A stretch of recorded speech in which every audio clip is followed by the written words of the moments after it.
welcome everyone. I'm Rowena Barrett, Executive Director of QUT Entrepreneurship. And this part of QUT was established in early 2019 to provide an opportunity for all QUT members, whether they're staff or students, or part of our larger community, to engage in entrepreneurial action. And we aim to stimulate that entrepreneurial action through programs, mentoring and events, whether that action is building a new venture, solving a social problem, or making change in another person's organisation as an entrepreneur. So today I'm talking to one of our entrepreneurial alumni, and he's very entrepreneurial, and it's a conversation I'm looking forward to. So our guest is Michael Fox, and Michael is CEO and co-founder of Fable Foods. He previously was CEO and co-founder of Shoes of Prey and has been involved in the entrepreneurial community in a range of different ways over time. And so while Michael first studied at UQ and gained his Bachelor of Commerce and Law there, he was employed at Clayton Utz and at the same time came to QUT to get his Diploma of Legal Practice. So Michael, what was QUT like back in the early 2000s when you studied with us? Yeah, I mean, it worked well. I was working at Clayton Utz full time, and back at the time, you normally had to work at a law firm for 2 years before you qualified as a solicitor, kind of doing your articles. I think it may have changed now, but Clayton Utz put us through the QUT Graduate Diploma of Legal Practice, and that meant that we got qualified as a solicitor in 1 year instead of 2, so they could charge us out at higher rates sooner. I mean, it was a really good program. Like it tied in well with full-time work. We were able to do it remotely, but even back then, still well connected in with the other students, and it was good. So remote learning has actually been happening for a little while at QUT then. Yeah, exactly. Yeah. I think that was 2004, so that's definitely a little while ago now. Yeah. So when you finished though, you didn't go out and practice law anymore. What happened? Yeah, I stayed at Clayton Utz until I finished the graduate diploma in legal practice. I got qualified as a solicitor, and then I left 3 days later. I'd worked out pretty quickly I didn't want to be a lawyer. And I probably should have worked that out when I was studying law undergrad, to be fair. But I guess I kind of finished my undergrad, wasn't really sure what I wanted to do. The choices kind of seemed to be either, having done a commerce and law degree, either go be sort of an investment banker or a management consultant or a lawyer. I just kind of, I guess, almost fell into the law path out of those three. But then that year at Clayton Utz, I spent time I realized a few months in that wasn't the career I wanted. So I spent the rest of the time kind of researching, trying to understand, okay, what do I want to do? At the time, Super Cheap Auto, now Super Retail Group, were just kicking off a graduate program. So I kind of teed that job up in the middle of 2004, but stayed on to finish my grad diploma in legal practice and get qualified as a solicitor, and then went over to start the graduate program at Super Cheap Auto at the end of that year. And on that graduate program, did you cycle around Super Cheap Auto? Yeah, exactly. Yeah. So it's kind of a 2-year program working through all the different departments in their business. So got exposure to and experience with the buying team, the supply chain team, managed a store over Christmas, through kind of HR, finance, all the marketing, all the various parts of their business. So yeah, it was an awesome way to learn. It was a good sized business. It's much bigger today, but even back then it was still a really good sized business. So it was an awesome introduction into the business world and in particular the retail world. Yeah. Okay. And then you went on to Google. Tell us about what you did there. Yeah. So, I did 2 years at Super Cheap Auto and then went to Google. Google was, when I started interviewing, there were around 30 people. When I got hired, they'd already grown to about 100 people in the Australian office. That was an advertising sales role. So it was kind of, I think I went there start of 2007, and I was at Google for 2.5 years. So it's kind of the early days of online digital advertising in Australia and search engine marketing. So it was a sales role for 2.5 years, selling in those Google AdWords ads and Google AdSense ads, and it was really fun. And that was kind of a good introduction for me into both sales and technology businesses. Yeah. And did Google feel like that entrepreneurial startup at that time? Yeah, particularly at that time and in Australia, it did. Yeah, we were a small team, or relatively small, I guess 100 people when I joined. And just kind of it was, there was that then and the next sort of 10 years was a massive period of growth for, a lot of advertising budgets shifting over from TV and newspapers and magazines and radio into digital. And so, yeah, it was a super exciting time to be at Google going through all of that. It was like just an incredibly easy sales role, almost just picking up the phone and people wanting to advertise because the product was performing well. So yeah, it was fun. Okay. And then your first venture that you got into was something called Sneaking Duck Eyewear. What's that? Yeah. So actually, we started Sneaking Duck just after Shoes of Prey. We're kind of doing them both basically at the same time early on. So Sneaking Duck was the concept was back then. The only way to really buy glasses was through an optometrist, and you sort of pay $400 or $500, if not more, for the frame and the lenses. So the concept there was. $100 pair of glasses, basically, including the prescription lenses, and buying them online rather than through a physical retail store. At the time, the glasses space was dominated by one company, Luxottica, who I think still kind of dominate the category and own a lot of the different retail brands. They look like different brands, but they're run by one company. And so, there are really good margins in the space. So we thought we might have a go at disrupting the eyeglasses space by leveraging online retail to do it. So really, you've gone from working in different ventures, so rather large organisations, if you think about Supercheap Auto and Clayton Utz as well. How did you end up becoming an entrepreneur? Yeah, it's a good question. I think it's probably something that I always kind of had this kind of desire to do, whether it was sort of a conscious thought or kind of a little bit subconscious. I guess I just always wanted to have a go at starting a business myself. And in fact, it probably kind of those thoughts sort of started to solidify in that year when I was at Clayton Utz and really thinking about what I wanted to do next. I would work as a lawyer during the day and then catch the train home and read Business Review Weekly and read about all the sort of entrepreneurs who were being covered in that magazine. And I think that's probably what sort of sparked the thought in my mind. This was kind of before there was a tech startup scene in Australia. I remember reading some early articles about like Atlassian and what the founders were doing there in their first couple of years. And I think that sort of it was probably that magazine and those articles on entrepreneurs that kind of really inspired me. But then I sort of still wanted to go out and get some experience working for other people first before I took the leap. Yeah, so we define entrepreneurs as those who seek opportunity or those who pursue opportunity beyond the resources that they currently control. So that's the working definition that Howard Stevenson from Harvard Business School came up with in 1983. So you think about Sneaking Duck and you think about Shoes of Prey.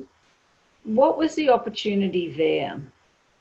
Yeah, so I guess for sort of delving into Shoes of Prey, we saw this opportunity to kind of change the way people shopped for shoes. Mm-hmm. The normal path for shopping for shoes is going into a women's shoe store, or for women's shoes anyway, going to a women's shoe store. There's a pretty limited selection of options on the shelf, and a big part of the reason that there's a limited selection is the supply chain doesn't allow for lots of choice because you've got to hold stock of all the different retail stores got to hold stock of all the different sizes, and so they can only afford to range a small number of styles. And so we saw an opportunity to kind of move the supply chain to on-demand manufacturing, and the opportunity to then open up the kind of customer experience to be able to design and create your own shoes and have a much larger choice of options, whether that be in the sort of style and the color of the shoe or in the size of the shoe too. So really, was it about shoes or was it about the delivery or the options? Yeah, it was about giving people more choice in what they could buy and empowering people to have the ability to be creative and to come up with a piece of sort of fashion, almost artwork that they've helped to create, that they can then wear as an item of fashion. Yeah. Yep. And I've got to say, they were incredibly beautiful shoes, and I've got many pairs of them. And they came beautifully packaged as well in the black box with the tissue and the ribbon and all the little bits that you could put in your shoes if they didn't quite fit. But you could also send them back for 365 days as well. Yep. No, thanks, Rowena. That's all right. All my friends know I got plenty of. But there's certainly there's a lot that exists online about shoes of prey and what happened with shoes of prey. Do you think the market was ready for that business? Yeah, so I think that the challenge that we ended up facing is like we did early on, we did really well in this niche of women who were really passionate about customizing, and thank you for being one of those customers. So that customer, a few different sort of types of customer there, but it was either someone who had their own sort of strong sense of style and design and the confidence and wanted that value proposition of being able to design and wear something themselves. We also did well in another niche of wedding shoes, and then another niche of sort of small, large, wide and narrow sizes. We could do a much broader size range because we were manufacturing on demand and didn't hold inventory. So we did really well in those niches initially and didn't raise any venture capital, just kind of grew the business organically out of its own cash flow. But we had literally tens of thousands of customers or women a day coming to our website. They weren't customers, they weren't buying. And so we had these quite low conversion rates on the website. So we would talk to all of these people coming to the website to try and understand, who are they, why they're obviously interested in what we're doing, why they're not buying. And what we realized through that research was that this was the mass market fashion customer. She loved the idea of designing her own shoes. And the reasons that she wasn't buying, she gave us 3 reasons. One was she wanted a more simplified shoe design experience. So at the time, it was a very free-form experience designed for that creative customer. So the mass market customer wanted to be guided through the process and didn't want as many options and choices. Yeah. Secondly, she wanted a faster lead time. We were messaging her at the early on 5-week delivery time, which is okay for, if you're ordering your wedding shoes in advance, or if you've got a small, large, wide or narrow foot and don't have other options, you're willing to wait 5 weeks. But that mass market fashion customer was often ordering for an event in 2 weeks' time. So she needed the shoes faster. And then the third thing, we were charging a 30% premium over the same quality shoe. And this mass market customer didn't want to pay that premium. So we looked at those 3 things and we said, well, we can actually deliver on those 3 things and we could deliver a value proposition that this mass market customer is telling us that she wants. But in order to do that, we're going to need to build our own shoe factory to speed up the delivery times and bring the unit costs down, to bring the retail price down. And we're going to have to hire a team of software engineers and user experience people to simplify the shoe design experience. And so to do those 2 things, we're going to have to raise capital because that's going to take some investment. So we went out and raised venture capital, and over the next 5 years, we raised 4 rounds of funding, about 35 million Aussie dollars. And then we executed on those 3 things. So we moved away from working with an external manufacturer, built our own shoe factory in China, developed all the systems and processes to scale manufacturing one at a time. And we ultimately delivered on that value proposition. We got the delivery times down to 11-day average over the last few years of the business, down to a kind of $200 retail price point, Aussie dollars, for a pair of shoes, which is about the same price for good quality leather shoes that are non-customized. And we simplified the shoe design experience. So you could shop a range of shoes like you would on any other website, or go into David Jones and do it. And you could just make some small tweaks. Maybe you love that shoe, but you wanted it with a lower heel, or you like that shoe, but instead of black, you wanted it in red. And so we delivered the value proposition, and our sales grew, but they didn't grow anywhere near what we expected based on our market research. And now we delivered the value proposition, we could actually go and watch how consumers were behaving rather than just asking them. And what we realized through that process was this mass market fashion customer, when we asked her consciously, she thinks she wants to customize, like she loves that idea. But deep down, subconsciously, she actually doesn't want to customize her own shoes. She doesn't necessarily have the confidence or the time to make the decisions required. She really just wants to see what's popular on Instagram or in fashion magazines and buy not only that design, but even buy that brand that's kind of popular right now, and that celebrities and other people are wearing. And that's really being shown what to wear is really the antithesis. It's the opposite of what the value proposition we'd built with designing your own shoes. So that's why we built the value proposition that the customer consciously thought she wanted, but unfortunately that was actually the opposite of what she subconsciously wanted. So we kind of failed in our market research, like we didn't uncover that subconscious wants and desires of the customer. And so, ultimately we just couldn't get to the scale that we needed to cover all of our fixed costs that we now had with our own shoe factory and team of software engineers. And ultimately we had to close the business down. Yeah. Pretty tough learning, really. Yeah. that idea of failure in the entrepreneurial world. If you're going to fail fast, get over it, get on to the next thing. Do you think it's that easy? With the benefit of hindsight, we were in this kind of horrible position where the concept was working well enough that it looked like there was a big opportunity here and we should keep going. We were able to bring on board all these amazing investors and partner with David Jones in Australia, Nordstrom in the US, who biggest retailer of women's fashion shoes in the US. They put us in their stores and invested in the company. They believed that the value proposition would work for their customer as well.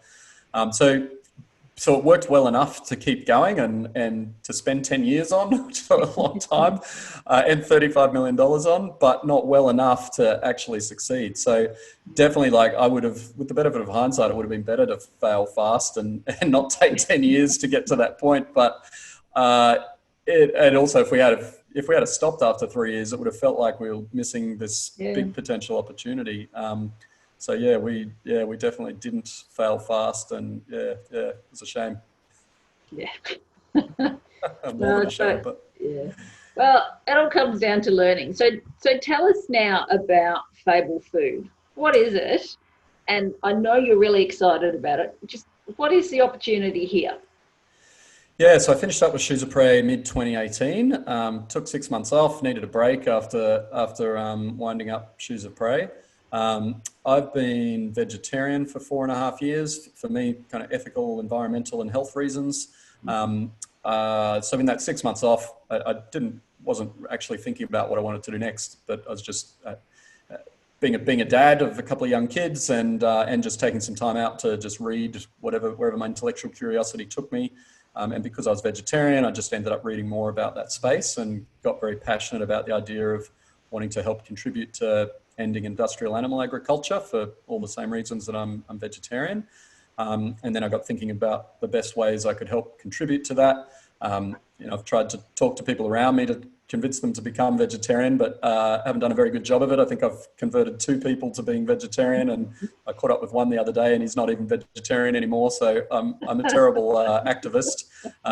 But figured maybe I could apply my Shoes of Prey learnings and develop a product like a meat alternative that's made from in our case mushrooms and plants rather than animals.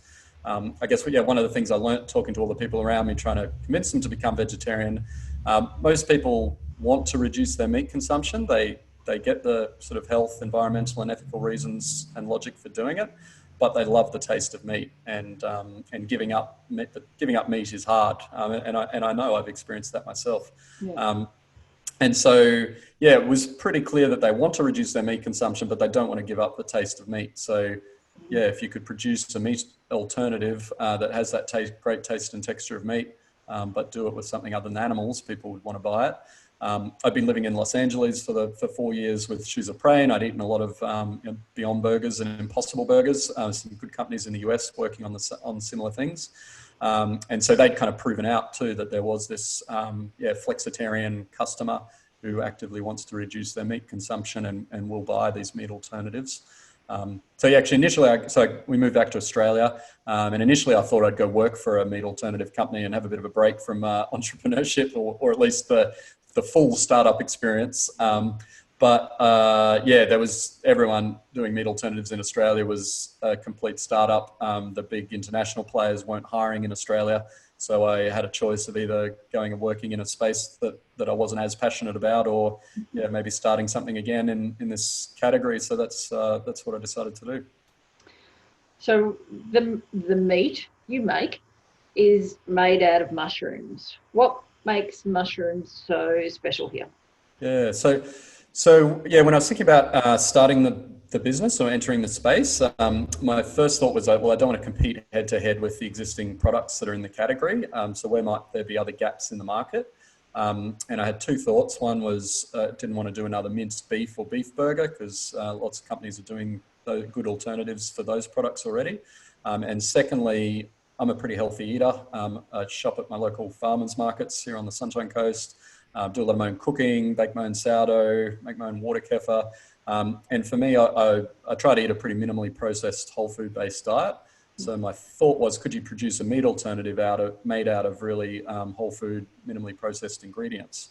And so that got me. I don't have a food background, so I went and spoke to anyone who would listen to me or talk to me answer my questions in the food space in Australia, and got quite excited about the idea of using mushrooms as a base for a meat alternative. So so mushrooms are very healthy. Lots of vitamins and minerals in them. We should all be eating more mushrooms. And they've got the kind of natural umami flavors of meat in them. It's just, the texture, and they need a bit of work on the texture and taste to get them to be meat-like. So got excited about the idea of using mushrooms as a base ingredient for a meat alternative. That led me to meeting my now two co-founders. So Jim Fuller grew up in Texas, worked as a fine dining chef for 10 years. Wanted to understand the science behind what he was cooking. So he went and studied chemical engineering and agricultural science and majored in mycology, which is mushroom science. And then he's worked as a mushroom scientist for the last 12 years. So he's got this pretty crazy, unique skill set of mushroom scientist and chef in one person. And then Chris McLoghlin co-founded Australia's largest organic mushroom farm. Chris was Organic Farmer of the Year in Australia in 2018 and the Young Farmer of the Year in Australia in 2018. So he's got the strong mushroom farming background. So we kind of came together and developed our first product, which replicates slow cooked meats like pulled pork and braised beef and beef brisket, the kind of meats that Jim grew up on in Texas. Yep. We do it using shiitake. The product's 2/3 shiitake mushroom. So we kind of shred the mushrooms to get that sort of stringy, slow cooked meat texture. Yep. And then there's other all natural plant-based ingredients in it as well.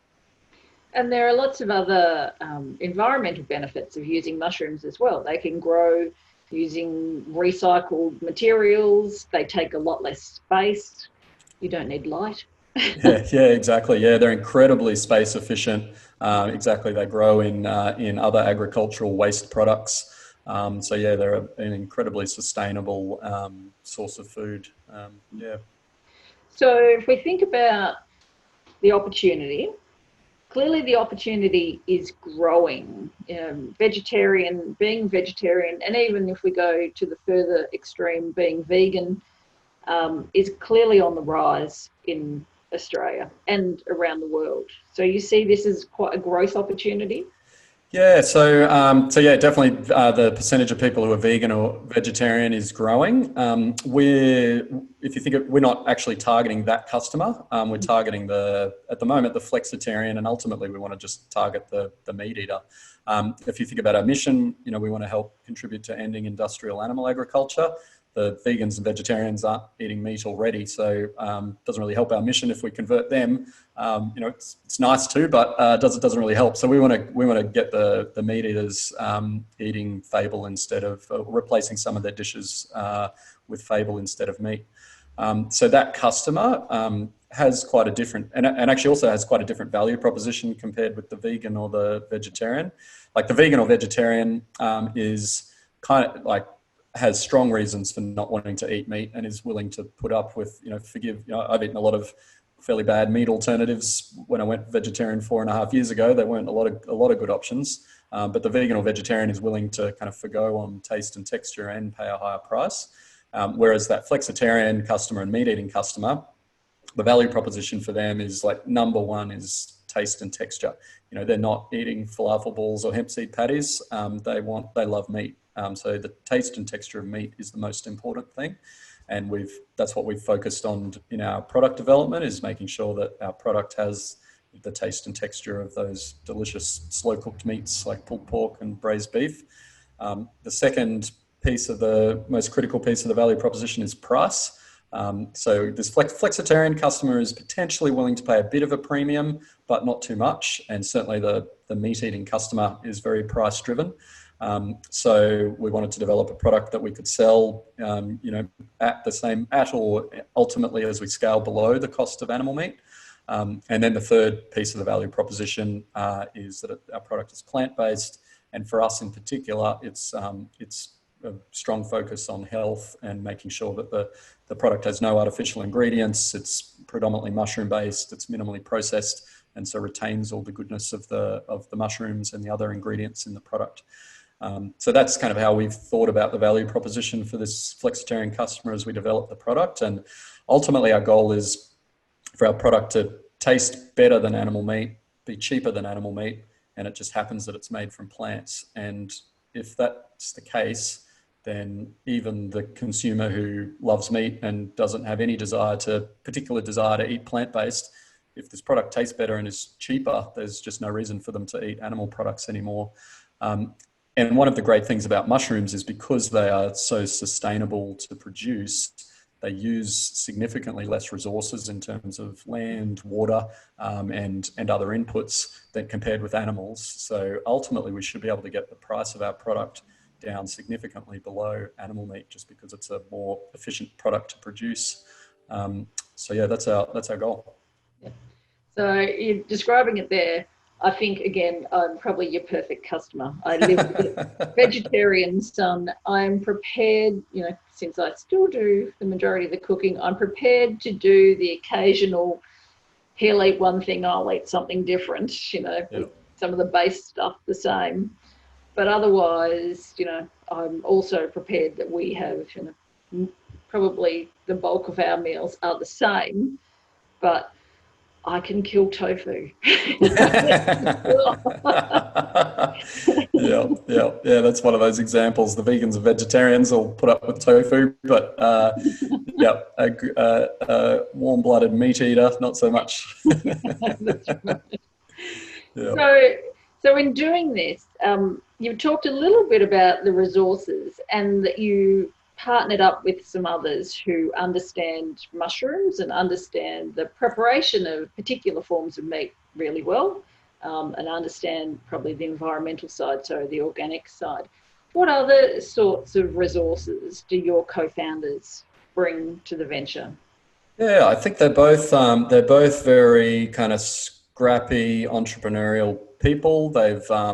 They've started businesses themselves before. Actually, neither of them have ever worked in a really large corporation where you might have more resources. So they've kind of always worked in environments where that meet that definition of entrepreneurship that you mentioned before.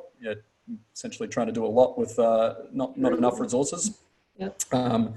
And so that kind of entrepreneurial attitude and background and mindset that they bring that in addition to all of their technical skills. Yeah. And then thinking about the opportunity and the resources, how do you bring it all together? So in delivering Fable to the market, you've clearly been trying some different things around chefs, restaurants, and then as we look at the supermarket route. What have you been doing there? Yeah, so there was a whole bunch of steps to get the product to market. So first was a product development process to develop the base product, and that took quite a bit of time and a lot of iterations. Next step was finding a co-manufacturer to help us produce the product, to work with us to do the manufacturing, because we didn't want to build our own factory ourselves. And so we did that. Then the actual go-to-market strategy. So our strategy there was we kind of developed the product for chefs to use. So it's a good sort of base ingredient that you can do lots of different things with. Basically very similar to braised beef or pulled pork. It doesn't have a lot of flavor to begin with, then you can add it, you can flavor it up and add it to all sorts of different dishes. And so we wanted to try and find a really high profile chef who might hopefully fall in love with the product and want to use it as a kind of entry point into the market. And we were fortunate that, Heston Blumenthal, we kind of met with a bunch of different chefs, and Heston was sort of at the top of our list, and he loved the product. He's been exploring the mushroom space himself because of all of the health benefits of mushrooms and the whole sort of microbiome and gut-brain connection. So he was already enamored by mushrooms. And then when he tasted the product and saw the different ways that you could use it, he was keen to work with us. So we launched at Dinner by Heston in Melbourne. It's now closed, but we did our launch event there in December. Heston and his team in the UK are using Fable in some of their UK restaurants. So that was a really good kind of vote of confidence for our first sort of market entry. And then from there, that kind of helped open the door to talking to a whole, being able to come to another chef and say, hey, we've developed this meat alternative. The category is already popular, so they know a bit about the meat alternative category. They got customers coming in wanting more plant-based options, so that's piqued their interest. And then we've developed this product based on mushrooms. It's all natural, whole food based. They like that, and we've got Heston Blumenthal using it. It's you definitely get a meeting after that introduction, and then they're willing to try the product. So then we pre-COVID we'd rolled out into about 50 food service venues around the country, and most of them were using the Fable brand on their menus, which was great for us. We also partnered with the meal kit company Marley Spoon. So Marley Spoon have been using Fable in their recipes, and you mentioned just before that you got your delivery today. It's coming tomorrow, so I will be eating this tomorrow night. Perfect. Well, I hope you like it. Is that the shawarma tacos? I think it might this be, week. yes. Yeah. So they've been doing a Fable dish each week as one of the 20. Initially, it was every second week, but the product's gone well, so they're now doing it every week as one of their 20 sort of recipe choices that you can choose from. And that's been fantastic for us. We've had now about 20,000 customers cook with Fable at home, had really good feedback. Marley Spoon told us it's been their best new product launch they've ever had. They've kind of doubled the number of recipes they're using it in. So that's been an amazing customer, and they've been a fantastic partner to work with. And then, now with COVID, restaurants are closed, so the food service side of our business has slowed. So we've been starting to focus a little bit more on retail. We've been doing a few kind of online pop-ups, kind of some creative activations on our own site. And then we're launching into Harris Farm in New South Wales next week, and then launching with one of the big retailers in June. Yeah. And you think about that retail opportunity. So, there was some interesting data out this week that retail sales have grown massively where the retail is grocery. So we're not buying clothes, but grocery just went through the roof. How do you think that might play out for you? And the other part to that data was that not only did grocery sales increase, but consumers were buying different brands as well. And it could be that some brands weren't available, but for my way of thinking, that would suggest that there's probably quite a good opportunity for you there as something new. We're all still buying groceries because we're not really getting out anywhere else at this point in time. How are you feeling about that? Yeah. I mean, it's been a fascinating period. I think, with restaurants closed, people are cooking more at home. So retail grocery sales have gone up because that's where more food is being consumed. Probably part of the reason for the big spike also is, people stocking up on food, particularly early on during this. It seems to have everyone's calming down a bit now, but everyone was kind of hoarding toilet paper and different things early on, worried about what was going to happen. Maybe doing some illogical things. Just don't know why toilet paper was such a big thing, but anyway, but now everyone's got so much toilet paper in their cupboards, probably no one's going to buy toilet paper for the next 12 months. So I kind of feel sorry for the toilet paper manufacturers. It's not like people would be using more toilet paper because of this. So there's probably some similar stuff in food. So sales might drop down a little bit over the next few months. But you make a good point. I think this period of disruption has changed people's everyone's behaviours are changing in so many different ways. And it's kind of probably no surprise to see people are trying different products at home. If you're, normally if you're only cooking at home 3 or 4 nights a week, you've probably got your set recipes. But now if you're cooking at home 7 nights a week, you're probably craving a bit of the variation that you might have otherwise had at restaurants. So yeah, you've got time to try new recipes and try different things. So that's definitely makes for an exciting opportunity. Obviously you wish all of this wasn't happening, but try and look for the positives. And yeah, that's definitely an opportunity for us. We're also seeing the same thing in food service. Like, even though food service has slowed down, a lot of restaurants have now pivoted into takeout meals and delivery, and they're looking for new things and new offers. It's kind of opened up a lot of creativity. And so we've actually partnered with probably more restaurants over the last sort of 6-8 weeks than we had in the 6 to 8 weeks prior. Just because restaurants are open to trying new things and whereas before they were kind of stuck in the daily grind of what they were doing. It was just a bit of a slower sales process, where it's kind of a bit faster and easier now. Yeah. Okay. And so what is it that you might need in order for your venture to really take off here?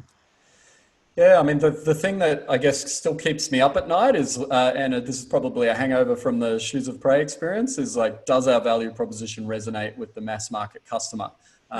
Definitely our launch into retail over the next few months. Harris Farm is still a kind of health food focused customer, but our launch into the sort of major retailers that's coming up, that's going to be our big test of how well our product resonates with a mass market consumer. I mean, all the data and evidence points to it resonating, and the piece of market research that we've done differently to what we did at Shoes of Prey is, like, with Shoes of Prey, we couldn't go and watch how consumers behaved designing their own shoes because no one had built the value proposition. So the only thing we could do was go and ask consumers ask lots of questions of consumers, but you couldn't watch their behavior. Whereas I've spent a lot of time over the last 18 months standing in supermarkets, watching how people shop the meat alternative category and the meat category, and then very creepily asking them after they've made a decision to buy or not buy, like, what were you thinking there when you picked this product up and didn't buy it? What was behind your decision there? And this one that you've got in your shopping trolley, why did you buy that one? And that opens up a lot of insights and a lot better learnings, because you can actually watch people's behavior and not just ask them what they want. And so that's also given us a lot more confidence this time around. Also, the fact there are successful meat alternative companies like Beyond Meat and Impossible Foods that are doing hundreds of millions of dollars in revenue is also a good indication that it's not just vegans and vegetarians who want these products. We're confident that our product tastes really good, having partners like Heston on board with it. So yeah, we think all of the pieces are in place, but it's kind of when the rubber hits the road, that's when you can really tell. So excited for that and for that retail launch. Yeah. And then just before we finish up, you're involved with StartMate. So clearly the entrepreneurial journey can be incredibly hard, and it can be very long before you see success, even though we hold these entrepreneurs up as, look at this success. And it's like, yeah, that was years of work. Yeah. What does StartMate do, and why are you involved with it? Yeah, so it's a sort of an accelerator program for early stage startups. And so, an early stage startups can apply. I think it's a 12-week, 3-month program that they go through. StartMate invests, I think, about $80,000 in the business in exchange for some equity. And then the startup goes through this 12-week program that is like a crash course in optimizing your product value proposition, getting that right, how to raise funding, how to find your first customers, and when there's not coronavirus going on, you go and physically go to the StartMate offices each day. The program's run in either Sydney or Melbourne, and you get that kind of direct hands-on mentorship. And so, yeah, I'm an investor and a mentor in the program. Not as heavily involved as the people who are actually running it, but usually come in and do a presentation on the experiences that we had with Shoes of Prey and answer questions on the learnings out of that to sort of share some insights that might be helpful for some of those entrepreneurs. So yeah, it is a really good program. There's a lot of really good Australian startups have gone through it since it launched about 5 years ago. Yeah. Yeah, and it's a little bit like what we do at the university with the Foundry, really. It's about building that community, providing the support around the students, helping people where they can with insight, information, various other resources that they might need, because, as I started, it is and can be quite a lonely journey, and you need that support community around you if you're going to be successful. 100%. Yeah. So, Michael, just before we finish, what advice would you have for our students who might be considering entrepreneurial venturing in some shape or form, other than telling them you don't sleep at night and they're a long day? Because, that's the case in any job, really. What might be some advice you would give to them? So I mean, I guess I've already talked through that market research piece and the importance of understanding your consumer in detail and getting that value proposition right. But probably that's a big one. The other piece of advice I would give is if you're going to start a business, or even actually picking a business to go and work for, in my experience, if you're deeply passionate about the product, it just helps in so many different ways. So for Shoes of Prey, I was deeply passionate about lots of parts of the business. Like, I love the manufacturing, I love the brand building, love the whole supply chain, the partnering with retailers and all of those pieces. But I was never personally passionate about women's shoes. I tried to be, but I just wouldn't wake up on a Saturday morning wanting to read a fashion magazine. And I think that had that made things a little bit harder in two ways. Like, one, just my passion for my passion for the business was really strong, but it wasn't quite at the level that it is right now for Fable, where I'm deeply passionate about the product.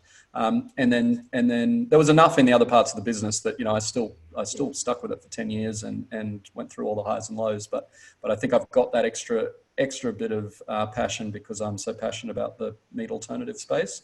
And then the second thing is I have a much deeper understanding of the Fable customer, because, like, I do wake up on a Saturday morning and go and read all the meat alternative media. Even when I'm socializing, like I enjoy now, socializing with people in the food space, whereas I didn't really do that in fashion.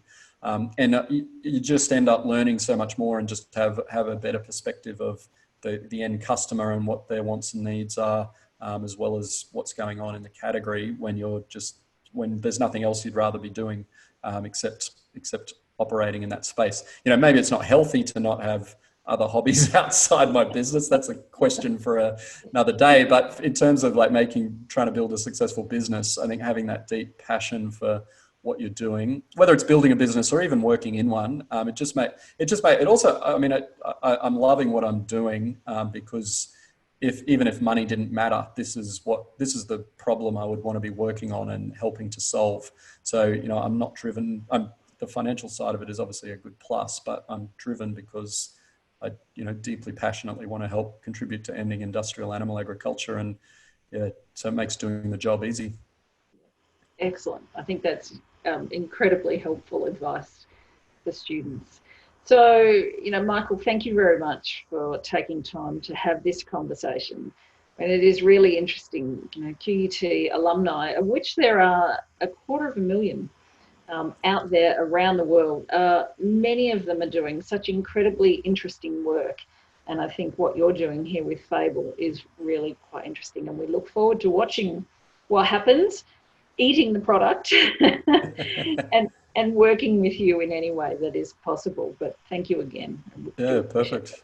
No, thanks for having me, Rowena, and thanks for being a great Shoes of Prey customer. And I hope you enjoy your first experience eating Fable tomorrow. Let me know how you go. I will do. Thank you, Michael. Cool. Thanks, Rowena.